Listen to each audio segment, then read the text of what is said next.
Hockey fans, are you ready to brave the wild? With me, your buddy Paladino Joey.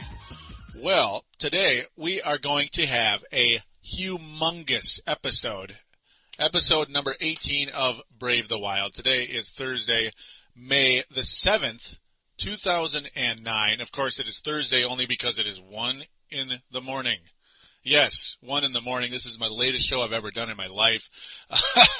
That's because I had to stay up late tonight due to scheduling, and I wanted to get this show done tonight. Had an interview, or at least, well, not an interview, co-host with Natedogg Theising. Neil Theising, who is a hockey wonk, a definite hockey expert, who joins Brave the Wild today.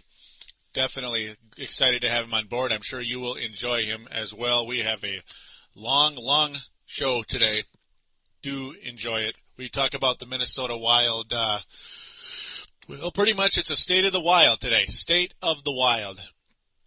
We talk about the season, our most valuable player, most disappointment, and most improved player on the team, myself and Neil's choices, along with GM Doug Risebrough, Jacques Lemaire, the firing of Risebrough, the resignation of Jacques Lemaire. So much has happened since the most recent show, episode number 17. It's been over a month, and the reason for that, of course, is lawn cleanups. Lawn cleanups always getting in the way. April and November, year in and year out. Spring cleanup, fall cleanups, they're a pain in the butt, but when you work, in this economy, you need 2 jobs if you're going to survive, and that's just how it is, unfortunately. So again, enough of my life. Great to be back on board as we're coming back with a bang. You could easily say this is the signature show of Brave the Wild to this point in time. And episode number 18 is a biggie. It is spectacular. I hope you enjoy it indeed. Of course, Brave the Wild is available on thesportstuff.com. That's right, thesportstuff.com and on iTunes. Thank you always for downloading and listening to this wonderful hockey show here in Minneapolis, St. Paul, Golden Valley, Minnesota, of course, being my neck of the woods. But do join the message boards on thesportstuff.com. Myself and Natedogg are members of thesportstuff.com. Of course, Neil doesn't post very much. I wish he would do that more often. But, that's just how it goes. We'll get him to post more often in that Wild section. We need more of you out there, hockey fans. We need you to join those message boards on the sportstuff.com where we can talk more hockey, more Minnesota Wild. We need more Minnesotans on the sportstuff.com. Too many of those East Coasters and California guys. No offense, Dylan Richardson, but we need more Minnesotans on there, dang it. Of course, Dylan Richardson, executive producer of thesportstuff.com, cannot do any of this without him. He is the man. He is our leader, and I appreciate him very, very much. Also, Minnesota.nhlfansite.com. Minnesota.nhlfansite.com. Nice enough to put a link to Brave the Wild. In the front center of their page, there's a link. It says Brave the Wild, Minnesota Wild Show. Of course, do check out that website. There is tons of wild information on there all the time. It is a beautiful website. Do check it out. Thank you again, Chris, the webmaster of that website. All righty. Well, we're going to get right into the thick of things here on episode number 18. Do enjoy. We'll be right back, though, right after this announcement. Here on thesportstuff.com, get on board the Viking ship with Purple Mafia. We will talk about the new Purple People Eaters and the best running back in the NFL, Adrian Peterson. This team is ready to make a move forward. Purple Mafia is available on thesportstuff.com along with iTunes and MediaFly.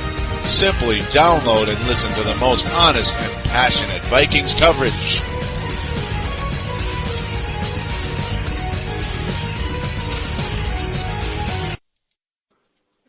We are here today on Brave the Wild. We are joined by Neil Theising, also known as Natedogg. We are thrilled to have him on board today on Brave the Wild, our first guest on Brave the Wild. And Neil is absolutely a hockey wonk, which means if you spell wonk backwards, it spells no, meaning he's in the know. He knows his hockey.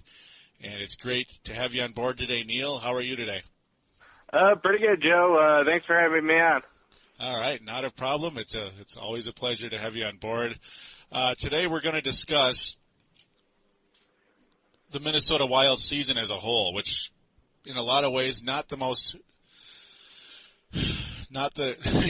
this year just did not live up to the hype for the Minnesota Wild. A lot of people expected this team to take a step forward in some direction, though unfortunately we did lose Brian Ralston, who was obviously a huge loss. We lost Pavel Demitra. Some people think that's a loss. I did and I didn't, I guess. We lost scoring, but we lost attitude as well, and he was pretty much injury prone, and to me, a guy who, well, his defense certainly didn't help the team either and wasn't really a fit with Jacques Lemaire. But then he did kill us when he was with the Blues, though.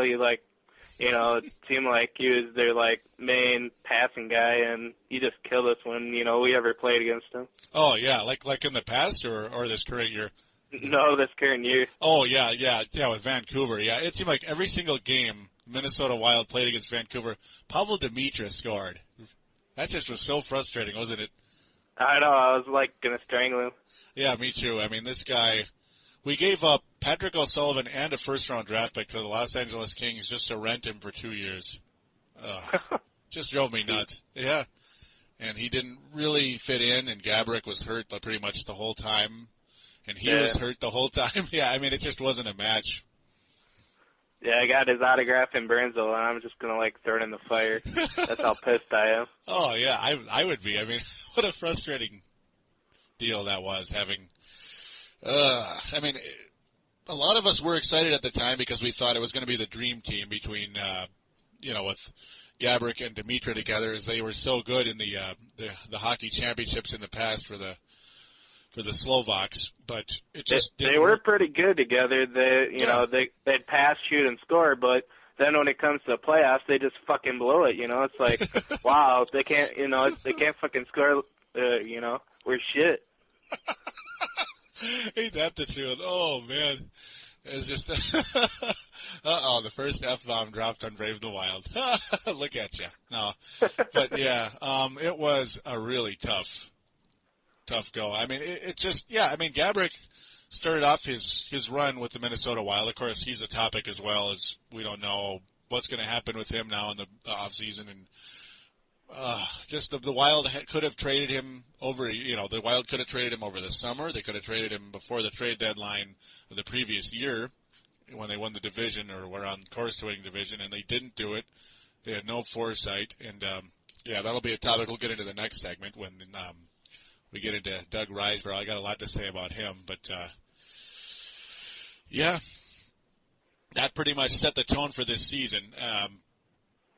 As now the Wild add, of course, Owen Nolan to the mix, Marc-Andre Bergeron and Marek Zidlicky. I personally was excited at the time in acquiring two offensive defensemen, but the problem is they weren't really very good defensively at all, and that it just kind of killed the purpose there, and with no scorers, they couldn't really set anybody up, could they?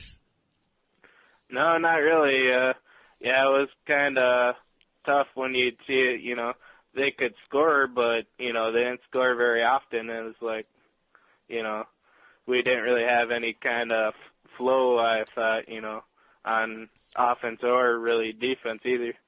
Yeah, I mean, absolutely. This whole year, I would be watching games, and it's like my first year with this, it was my first full season with an actual Minnesota Wild podcast. Like last year, kind of half the year with Paladino Live, where it was kind of Wild, Wolves, and Twins, and Vikings all mixed into one. That was kind of a tough deal, but man, it's like I was like, oh, good, there's a Wild game tonight.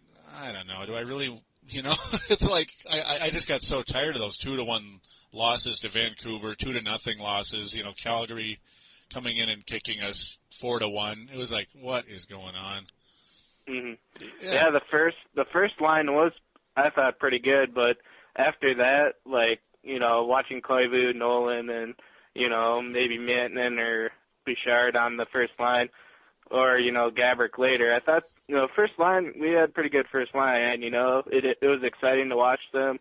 The offense was just amazing, but after that, I just, flipped the channel. It's not freaking worth watching the other lines.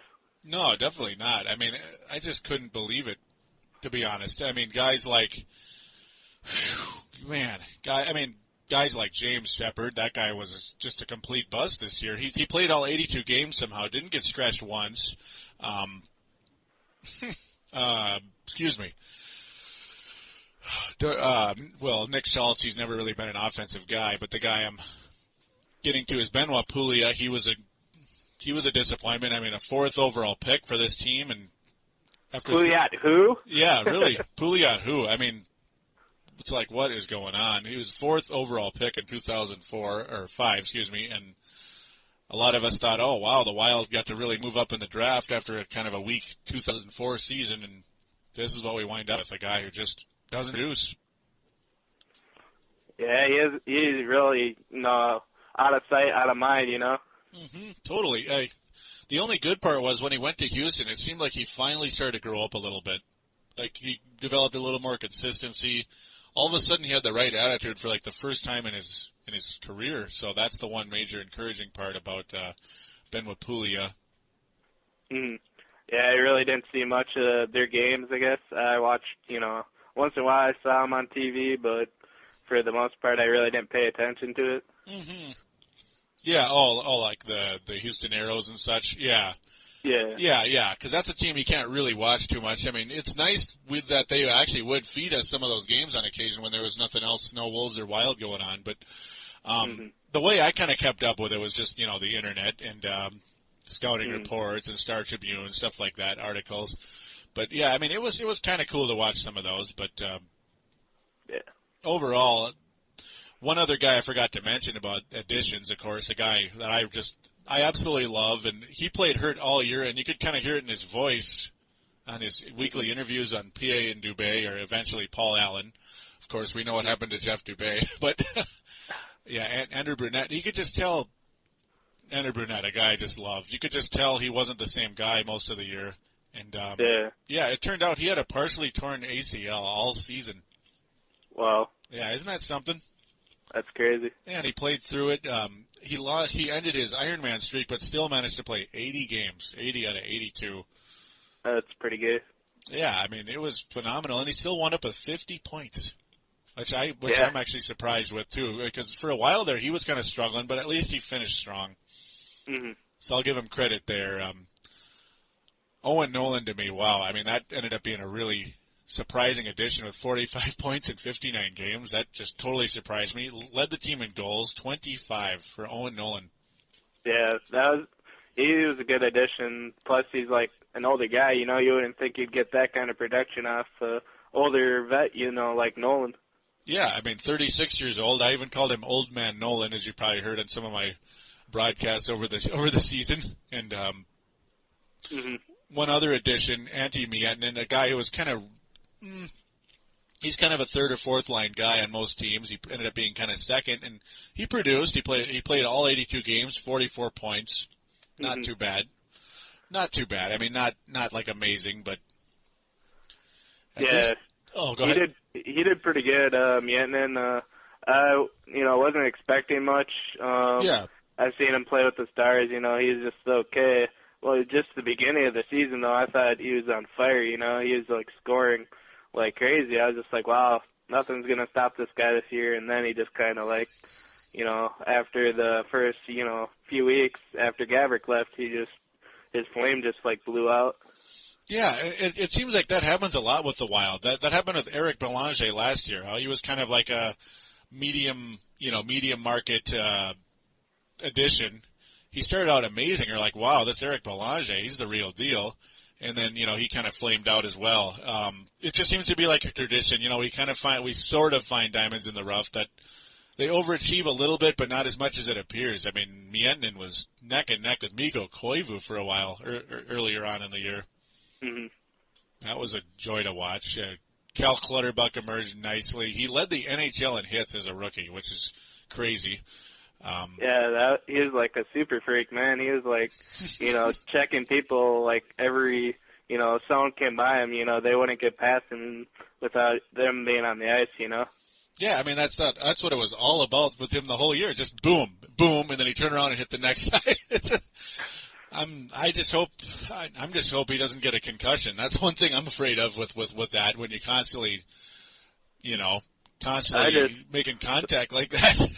Yeah, the worst injury you could get in hockey, like, you use your knees more than anything else. That's like, if you have an injury to your knee, that'll like pretty much, you might as well just retire, because it's the hardest injury to get, back from. Yeah, absolutely. I mean, and we're hoping and praying that Andrew Brunette, who had surgery almost immediately after the season, as we mentioned, like he had played with a partially torn ACL all year, and it just, you know how you say that, how like a knee, you might as well just retire. It's just amazing at age 35 what Brunette could still do with that type of injury. I mean, that's a guy I continue to come back to, because he to me, he is like a perfect example of who you want to lead your team, or at least be one of the three leaders. Yeah. Yeah. He's a definite Iron Man of the league.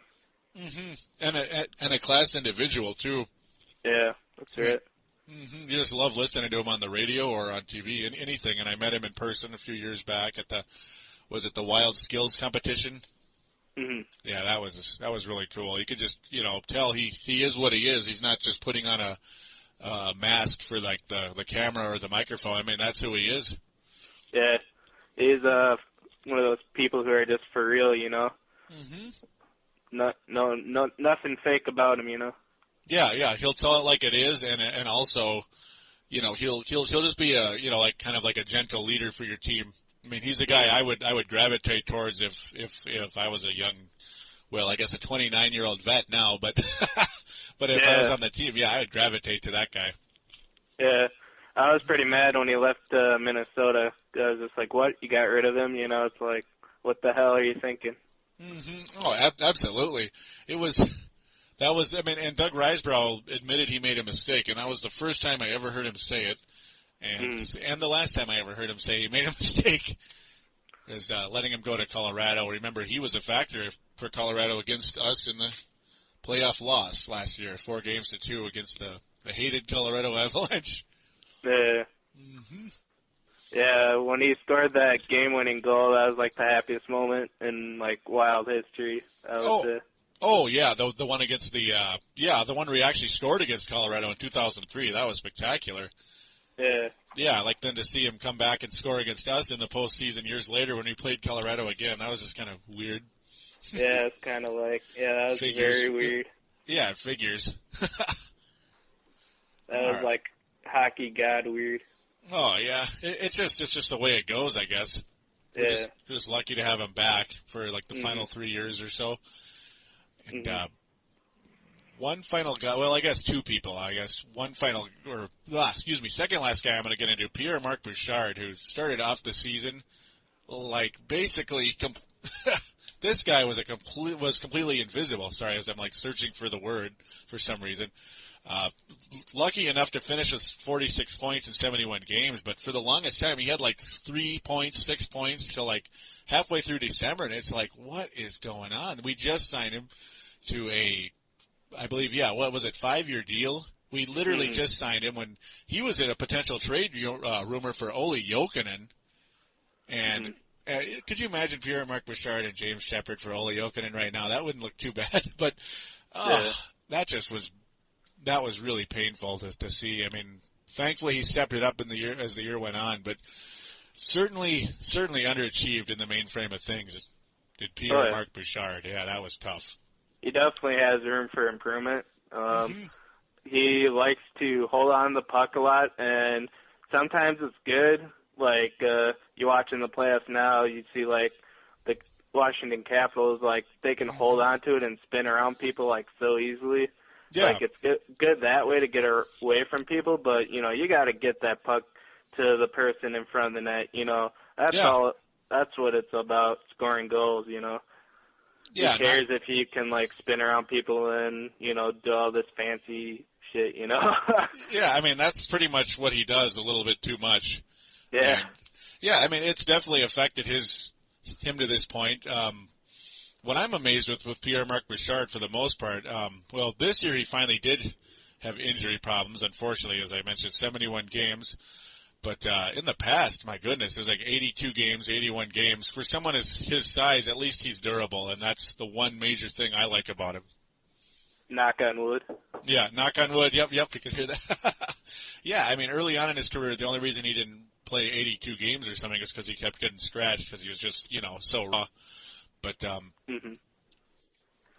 one final player I'm going to get into until we get to our bit about most valuable, biggest disappointment, and biggest surprise. Brent Burns, who also took a step back this year, unfortunately, after just a huge breakthrough season last year with 43 points. And just totally surged for the Wild as a defenseman last season. This year, Jacques Lemaire, due to our lack of depth up front with injuries to guys like Pierre-Marc Bouchard and Gaborik especially, they moved Brent Burns up to forward, and it really seemed to screw him up. Mm-hmm. Yeah, definitely.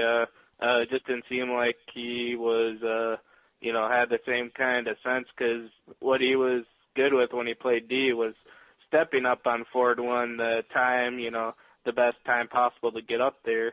Yeah. He was always open in front of the net when, he saw the lane there, but, it totally changes your perspective of, once you go to forward, you got to find different lanes in front of the net, and, you just don't have the same kind of shot as you do when you're, defense.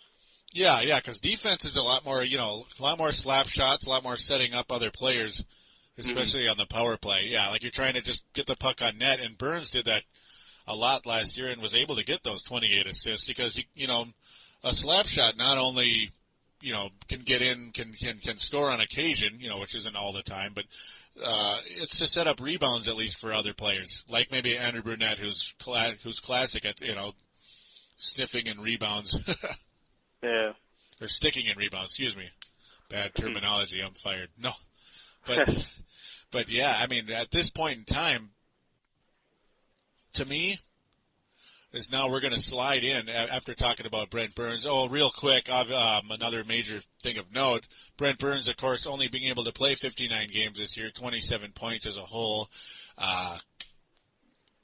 had a concussion, and that was also, and the Wild pretty much kept playing him and didn't even know he had a concussion, despite the fact the symptoms were glaring, like just massive headaches, lack of focus, and they kept him in there not even knowing he had a concussion. That, to me, was very confusing.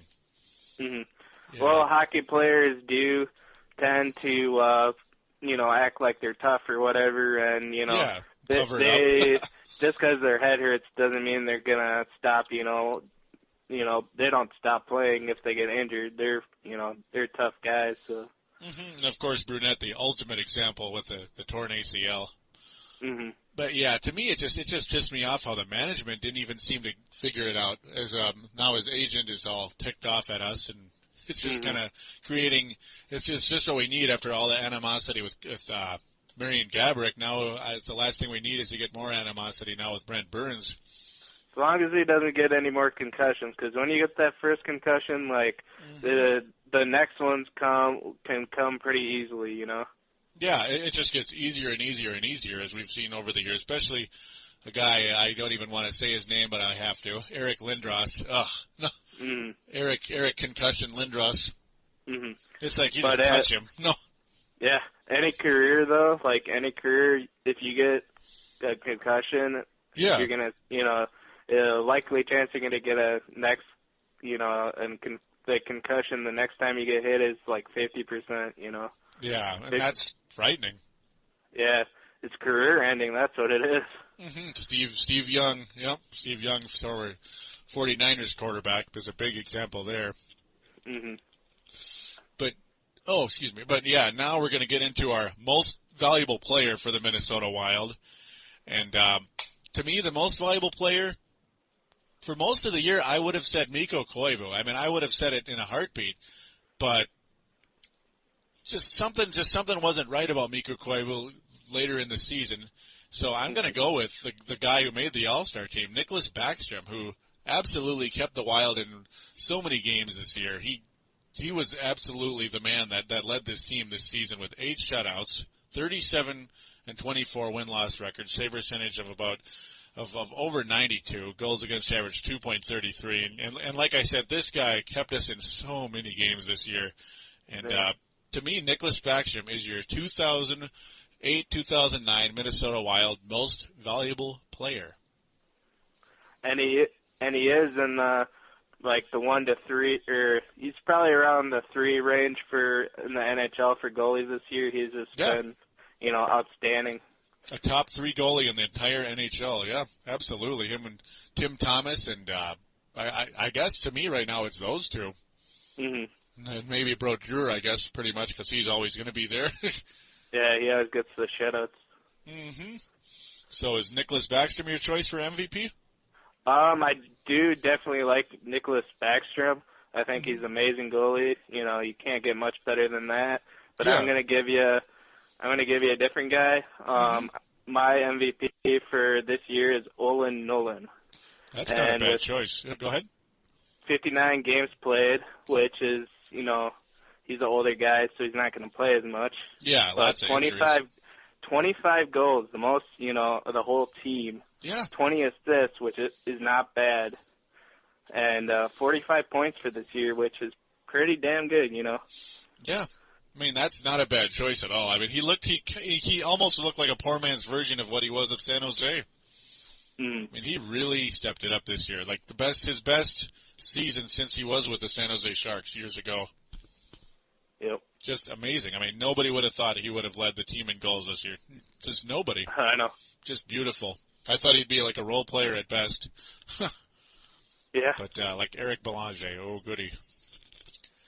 Yeah, it was like, he has so much experience, it's like when I watched him play this year, like he could find those gaps like no one else, He knew where to sit and where to wait for that pass, And with Bouchard feeding him those passes, it was like, gold, it's money in the bank.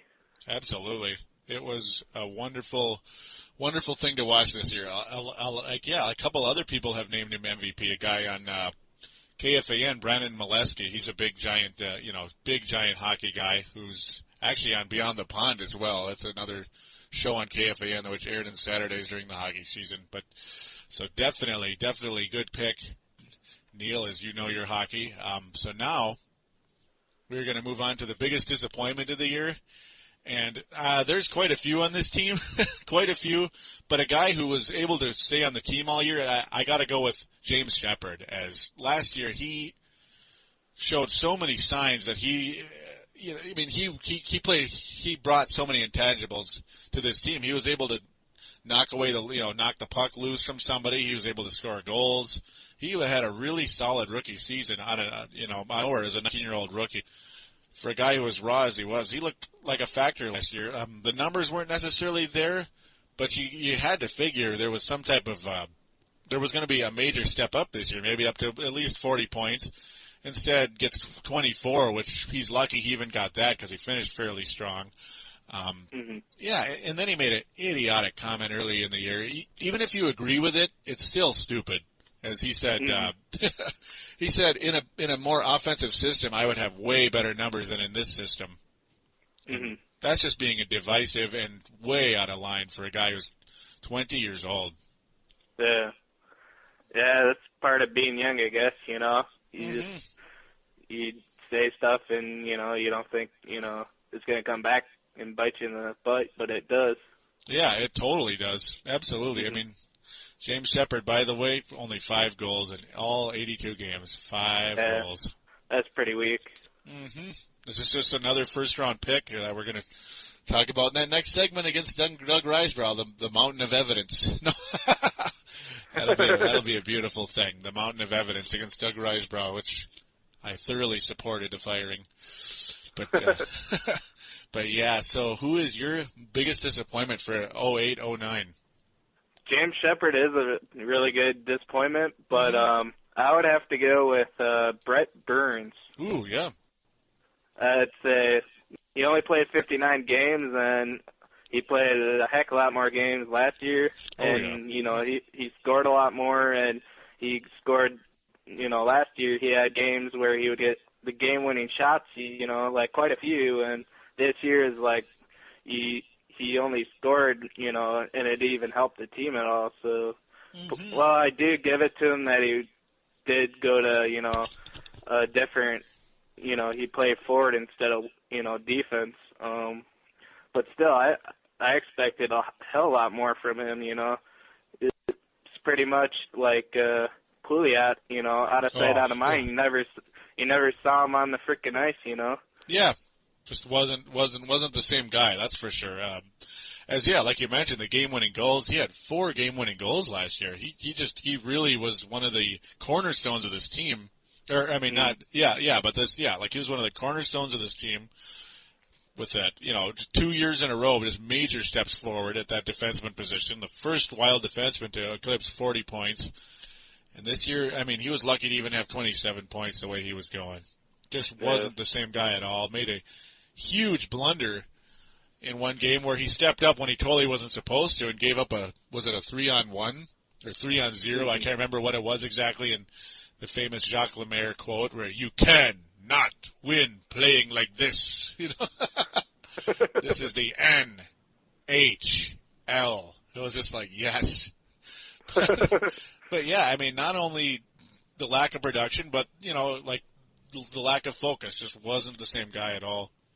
And when you hear Jack say that, you know it's bad. Yeah, absolutely, because he'll call people out, and sometimes that can divide the locker room a little bit, but, you know, usually you're not going to hear that to, like, something to that extent. I mean, clearly that was a terrible play. Yeah, absolutely. So now we get into third and final category here for this segment, and that would be the biggest surprise of the season. And to me, Will, it was your most valuable player, Owen Nolan. So basically the same deal, the 45 points, leading the team in goals. Like, you know, nobody expected that in a million years. And, Owen Nolan is my biggest surprise for the 2008-2009 season, and I hope and pray he can somehow hold up next year. Mine would be Zidlicky. I was surprised because we saw him, you know, a little bit when he played with the other team that he played with before the Nashville. Nashville or the Thrashers or no?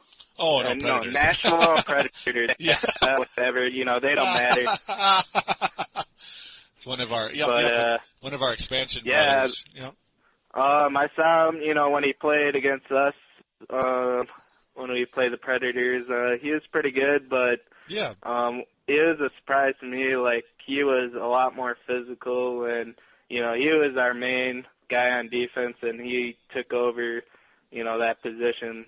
He was our top, I'd say, defensive person for this year, besides Bergeron, you know, which had a great shot. But Zidlicky, he was just brutal, you know. Just watching him, like, check someone against the boards is pretty awesome. Yeah, I mean, he had that, and also the power play points. He had 25 points in the power play this year. That is fantastic when you get that from a defenseman. And it's something the Wild have needed forever. They did give up a second-round pick for him, which some people are kind of complaining about for some reason, but I did applaud that move. I mean, sometimes he gives up plays, but at the same time, this guy really adds on the offensive end, and that power play, he really led the Wild power play this season. Yep. Him and Mikko Koivu tops on the team. I guess Koivu, 26 power play points, Zidlicky 25, so there you go. So that is your most valuable player, biggest disappointment, and most improved player of the year. Very good choices by Neil. There's a lot of arguments. You can make a lot of good arguments for a lot of people, especially in the disappointment area.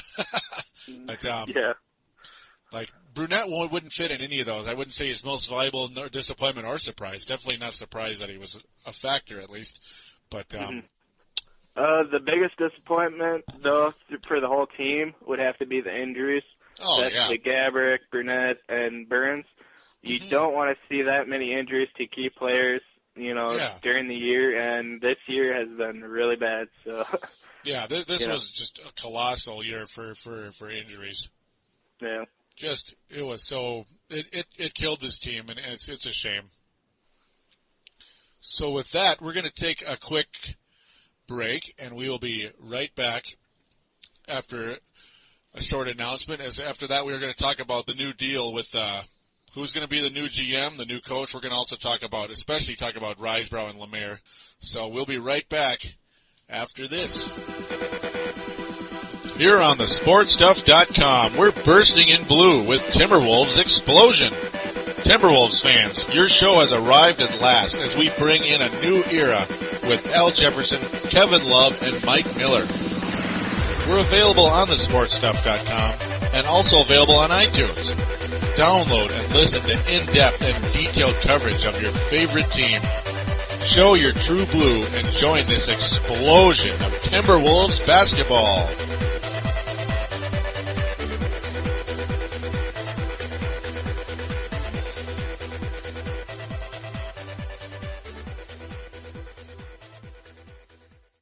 And we are back here on Brave the Wild. Thanks again for joining us. Do check out Timberwolves Explosion, a very exciting episode coming up for that one as well. As I hope to have Marcus the Forecaster join me. Not quite sure how that's going to turn out, as he's pretty tough to reach at times when it comes to doing a show. He's easy to reach with other stuff, but not when it's time to do a show. Convenient. But Neil definitely, he's one for one. I love it. So here we go. Now we get to talk about the most exciting stuff of all. So, of course, it was the season review of the previous segment, and tough season to talk about. And there's a reason why a guy by the name of Doug Risebrough was running this team. But first we're going to talk before I rip Doug Risebrough, we're going to talk about Jacques Lemaire first. As to me, this guy, I think he got as much out of this team as you could possibly imagine, despite. No matter what you can say about his defensive style and the neutral zone trap, he got the most out of the team that he could this season, in my opinion. Mm-hmm.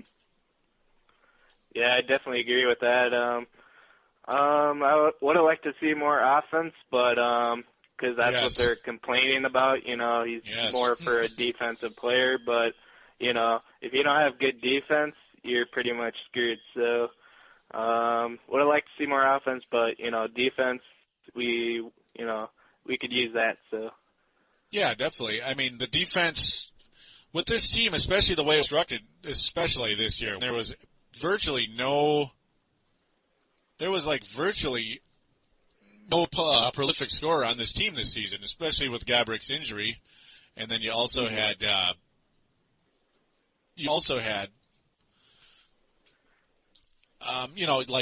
the losses of Brian Ralston, the losses of Dimitra, as much as, he's a debated individual. I couldn't stand him, but other people out there, I'm sure, appreciated what he could do. Those kind of losses are going to totally turn your team into a team that you're either going to focus on defense or you're going to be the Atlanta Thrashers. You're going to try to score goals, but then give up like 99 goals a game and have a horrible team, which is basically what the Atlanta Thrashers are all about. I mean, welcome to Hotlanta, the worst sports city in the world. Yeah, which I think the Eastern Conference kind of lacks defense anyways. They're all about, high scoring and stuff like that. So. Which also will bring us back to Gabrick in a second when we shift over to Doug Risebrough. Jacques Lemaire, though, one quick thing, though, that I'm going to say about Jacques Lemaire, this may upset some fans out there, probably not too many, as when I make the point, they'll understand, I'm hoping, is now Jacques Lemaire did get the Wild to overachieve, especially in 02-03 when he guided the Minnesota Wild to the conference finals. With the Wild only had the 6th seed in the Western Conference. They were able to take out just prolific teams in Colorado and Vancouver, back-to-back rounds, just dramatic 7-game series, where in both series they were trailing 3-1. They won game 5s on the road, which are just unbelievable, and game 7s on the road, which are even more unbelievable. Back-to-back series. It was stuff that I'll remember the rest of my life, and Jacques Lemaire absolutely was, a major part of that. Of course, Marian Gabrick had the only good playoffs he'll probably ever have in his life. A lot of us thought we finally had a clutch player in Minnesota, which seems to be against the rules here. Yeah. Guy who can lead your team in the postseason. But to me, you know how they say the NHL had to adjust to Jacques Lemaire's coaching style, right? Mm-hmm. And, yeah, that was a major thing. He was that good that teams, the Wild couldn't sneak up on anybody anymore. And people adjusted to it. But here was the problem, though. Here was the problem that reared its ugly head. When teams adjust to you, and coaches and coaching schemes adjust to your style of play, mm-hmm. you need to make adjustments, and the Wild refused to do that. Yeah. They refused to do it, and to me that was the major flaw in the Wild's coaching scheme, in my opinion. Mm-hmm. Yeah, it seemed like they were kind of going, for the same kind of, players. They never tried to seem to step out of, their comfort zone. That's for sure. Yeah, it seemed like that's what it was all about, was comfort zone with the Minnesota Wild. That's just, and now as we get into this guy named Doug Risebrough, I mean, it was all about comfort zone, especially with Risebrough. And, hey, the arrogance of some of the upper management with this team is, regardless of who's on this team, be it Gaborik or Dimitra or whoever, or, Stefan Veilleux for crying out loud, is we're going to continue to sell out hockey games because we have not failed to sell out a single hockey game. And, yep, state of hockey. Yeah, and that was kind of the arrogance and the fatal flaw with guys like Doug Risebrough, where he just seemed to have this attitude where he didn't really he didn't like to be corrected at all. Like, that wasn't the best move ever, and he would just pretty much react like, how dare you even question what I'm doing? I know way more than you'll ever know, and that's all there is to it. And yeah, and that's kind of how corporate is, Oh, they absolutely. They don't see anyone's point of view, but they're, what they think is right, and, it's my way or the highway. My way or the highway, and that's the way it was with Doug Risebrough. A lot of people say he wasn't the easiest guy to work with either, which is, I can understand that's probably going to happen, as a lot of coaches and GMs have huge egos out there. But now they started off really good, as I'll just go through the first round here super quick. They started off really good, of course, getting Marian Gaborik, the prolific scorer, a franchise winger, as they describe it, and he really is a franchise winger with his talent. The injuries make you wonder if he's really a franchise player or not, but you can't really, nobody saw that coming, of course. Mm-hmm. Yeah, and then the second year, at first it looked like a disappointment because it took forever for him to develop, but Mikko Koivu definitely developed into a really good player. That was a nice pick, but to go back on the Gaborik situation with the Risebrough, his agent, who is his brother, Gaborik's brother. I guess Risenbrough and his brother did not see eye to eye whatsoever, Yeah, that's been an issue too for quite a while. Mm-hmm. But I'm gonna throw a curveball at you. Uh-oh. What's the chances of Gaborik coming back to the Wild this year, because Risenbrough's gone? Ooh, and Lemaire's gone. Yeah. Oh, go ahead.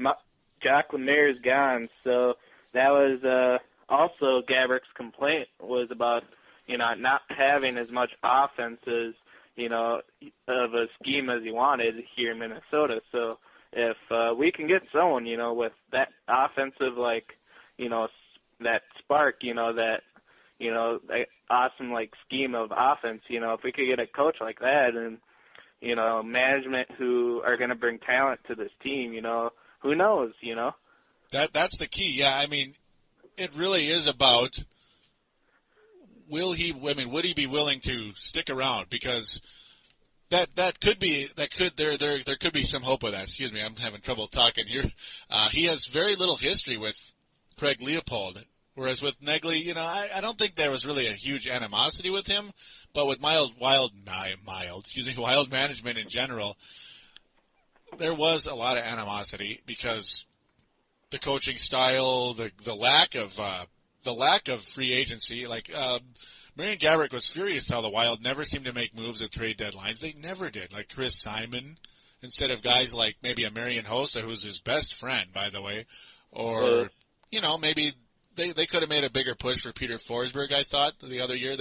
I don't think they really made a good enough push for him. Mm-hmm. And it's just typical Doug Risebrough there. Whereas, a franchise that I think is doing a really good job is the Washington Capitals. Oh, yeah. What a recovery they've made. What? Oh, I said what a recovery they've made. Yeah, I know. Just beautiful. They have Ovechkin, which was an awesome, draft pick. That's like winning the lottery practically, Oh, yeah. I mean, the guy's the next, he's the next Mario Lemieux. And that's I'm trying to be careful saying that, but the guy scores goals better than anybody I've seen since Lemieux.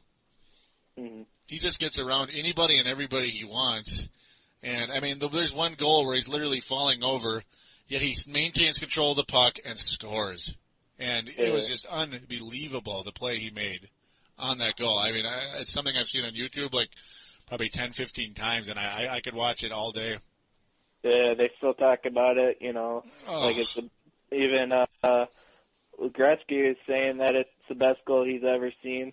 Yeah, it really was, yeah. I mean, it's the best goal I've ever seen, that's for sure. And if Wayne's saying it, then it has to be. It has to be the best goal ever, because that guy was the best. Mm-hmm. But, and it was weird, too, that it was against his team, Mm-hmm. It kind of figures, doesn't it? Yeah. Yep, I guess there's Ovechkin's opportunity to say, here you go. Mm-hmm. Let's show the greatest ever what I can do. Maybe I could be at somewhere near his level at some point in time. But we need management on the Wild that can mirror what the Washington Capitals did, because he also brought in like great talent like Federer, like an old vet like that. He was an awesome addition onto that team. Mm-hmm. Oh yeah, Sergei Fedorov. Yep. Mm-hmm. Yeah, and then another team majorly that has that really built a foundation of players is the Chicago Blackhawks. It's like I hate to say that, as a lot of us old North Star fans hate the Blackhawks, but yeah, they put together one heck of a core of players over there, and they have a chance to be something pretty special. Mm. The Wild need to do that ASAP. And as I go real quick now, back to Risebrough and his draft history. Now his third draft pick was Pierre-Marc Bouchard. That wasn't too bad. But now, then there was one more, a guy named Brent Burns taken as a forward, ended up being a defenseman, which was kind of weird. I mean, they got lucky basically with that. I don't think that was talent as much as it was luck, because he wasn't nearly as good as a forward as he is a defenseman. Yeah. And then now we really get into the deep blemishes here.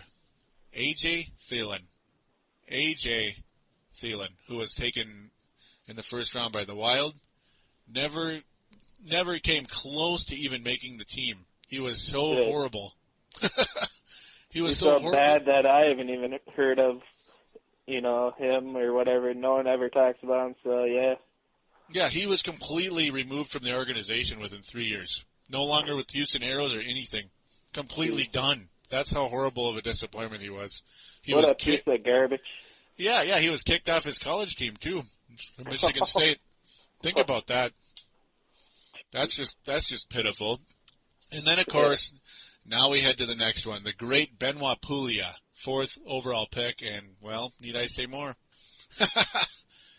That didn't work out at all. James Shepard, is he capturing your imagination yet? Not really. No? I don't see much improvement from him from last year. No. I know there's a whole lot of room for improvement. He just needs the right kind of coach to push him. Yeah. I mean, there's still a chance with James Shepard. I'm not completely giving up on him. But at the same time, it's like, man, last year was really tough to stomach. And then Colton Gillies, obviously it's too early, he's too raw and everything. But so far, I didn't really see anything that amazing out of him either, Colton Gillies. Yeah. And they traded up to get him, by the way, which means you gave up a mid-round draft pick. I think it was a third-round pick to get him. So, well, I don't know. I don't know if that was really a smart move.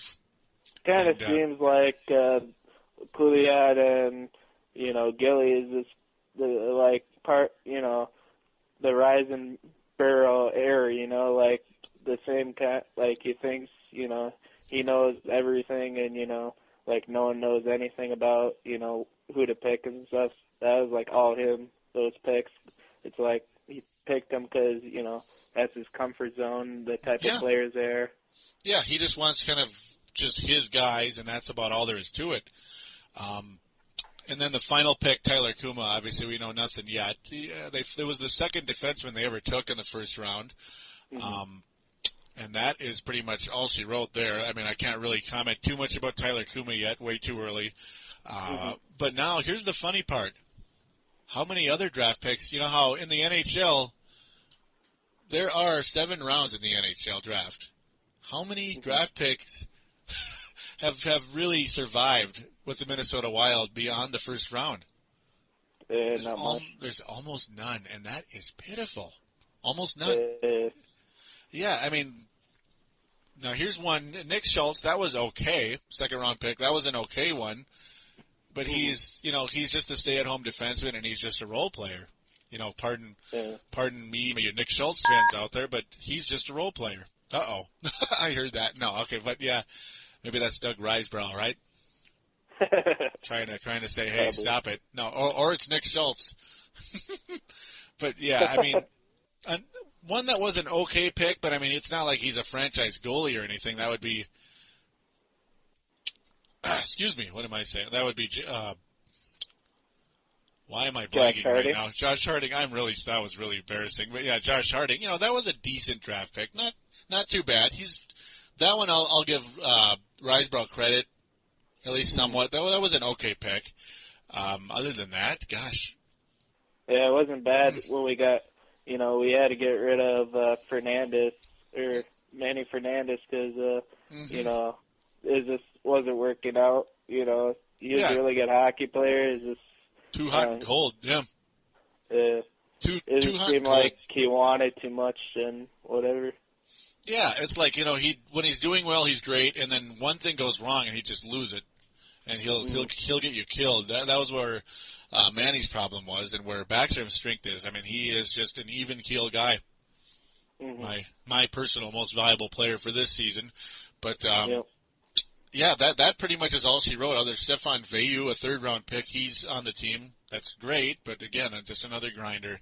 They've never been able to find a diamond in the rough, like say in the 4th round and such. I mean, Andrew Brunette was taken in, I believe it was the 6th round. I mean, wow, that was a fantastic pick by the Washington Capitals. Of course, he's not there. He barely played there, but still, they found somebody, or at least somebody picked him up later. Whereas the Wild already got him when he was like leading the Atlanta Thrashers in scoring years ago. Yeah.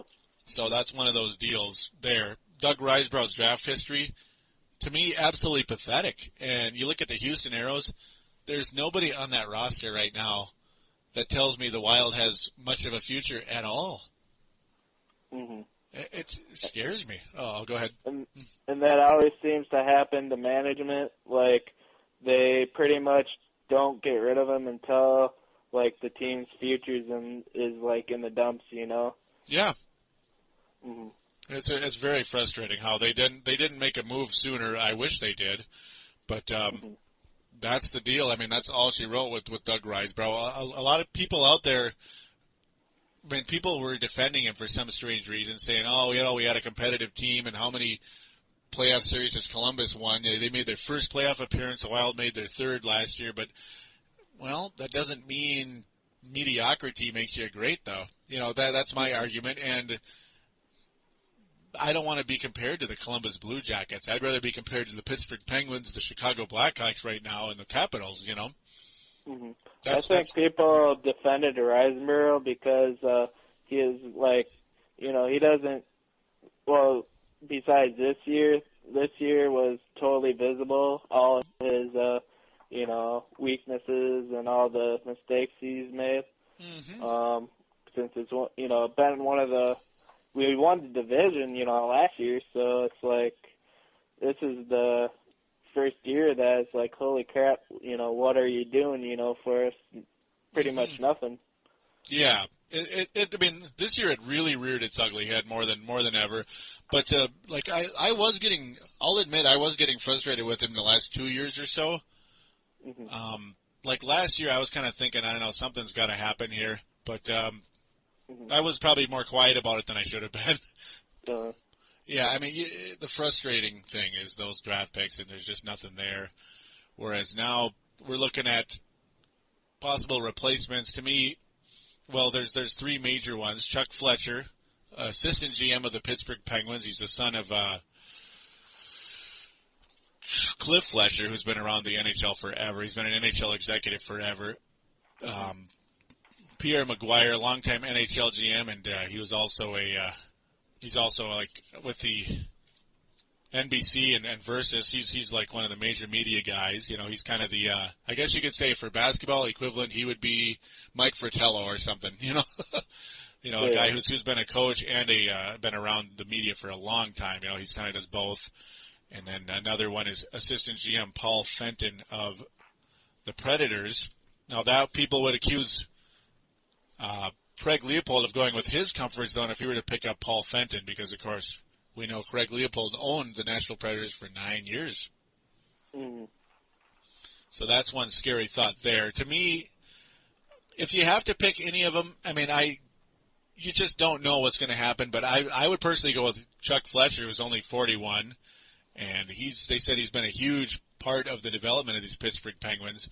Now, I mean, I know you get the number one pick in a year that Sidney Crosby's available. Well, that's not necessarily talent, but it's the other pieces around him as well. I mean, that team is very deep.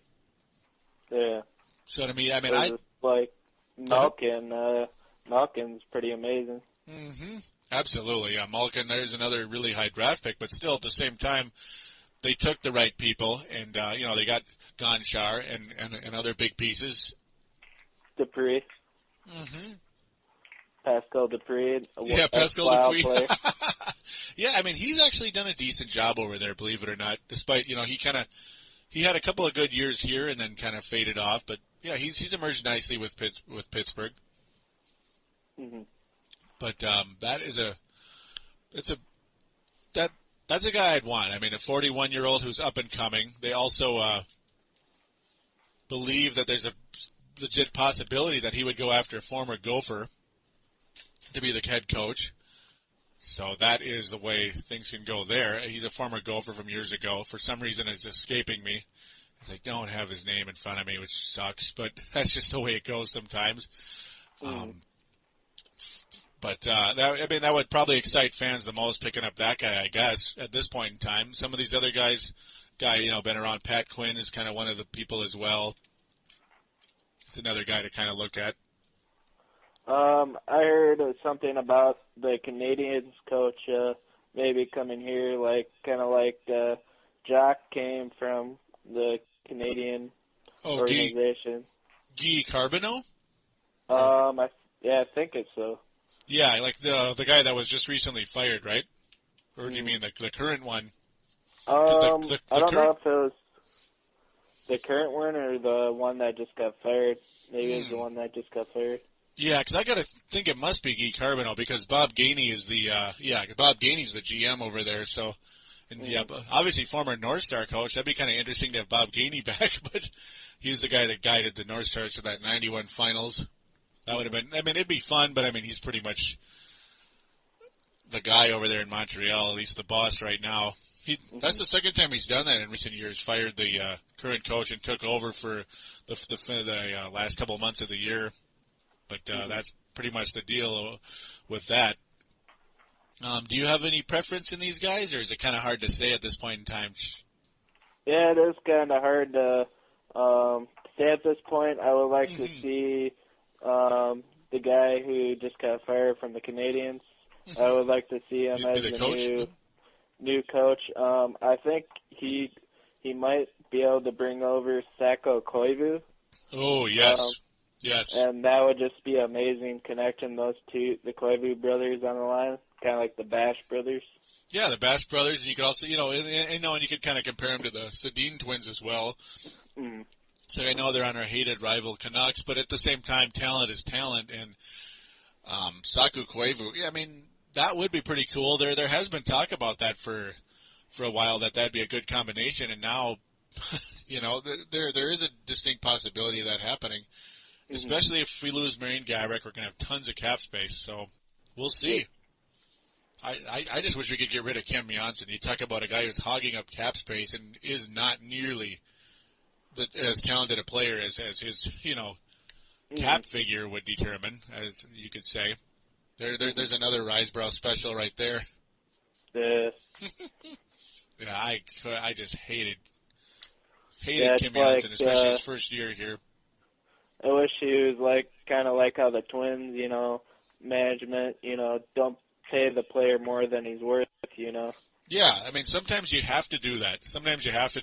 And that was the only reason I was okay with the Wild losing Brian Ralston, because sure, they had him they got a sweetheart deal with him the first time around, and then he, had 3 30-goal years in a row, and then he wanted $5 million. And in the NHL, that is a load of money, and it kills you. It kills you salary cap wise, signing a guy for $5 million a year, especially when, like I said numerous times in Paladino Live last year. Mm-hmm. Sure, he scores 30 goals, but he's never good in the clutch. You need a goal now, and he's going to get it for you. That's what used to drive me nuts about Brian Olsen. And I used to piss off other Wild fans when I talk about trading him for like a defenseman or something. But I guess we saw what happened this year, losing him and then getting a better defenseman. It still didn't help this team very much. Mm-hmm. No. But that's pretty much the bit. Overall, I guess that pretty much wraps up things for now.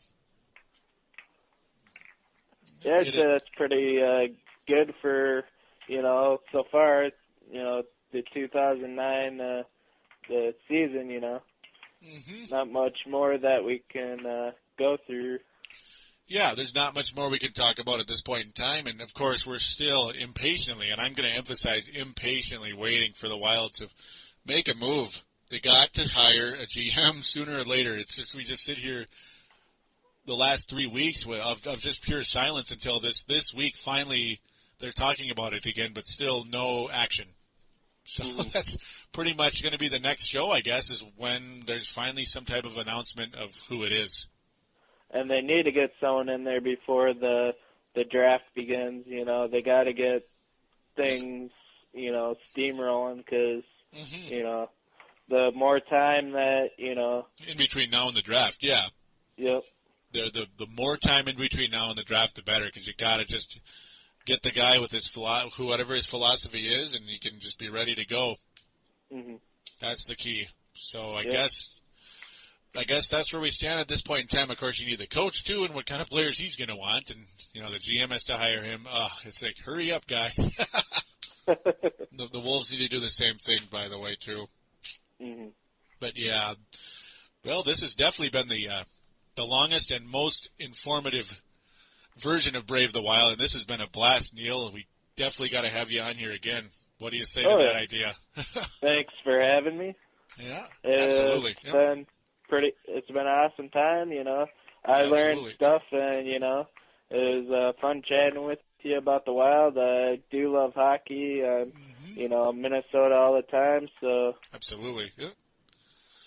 Well, we'll definitely be getting this thing together again very soon, maybe for that new GM signing. Oh, yeah. Well, we will talk again. We will be back. All right, we will be back.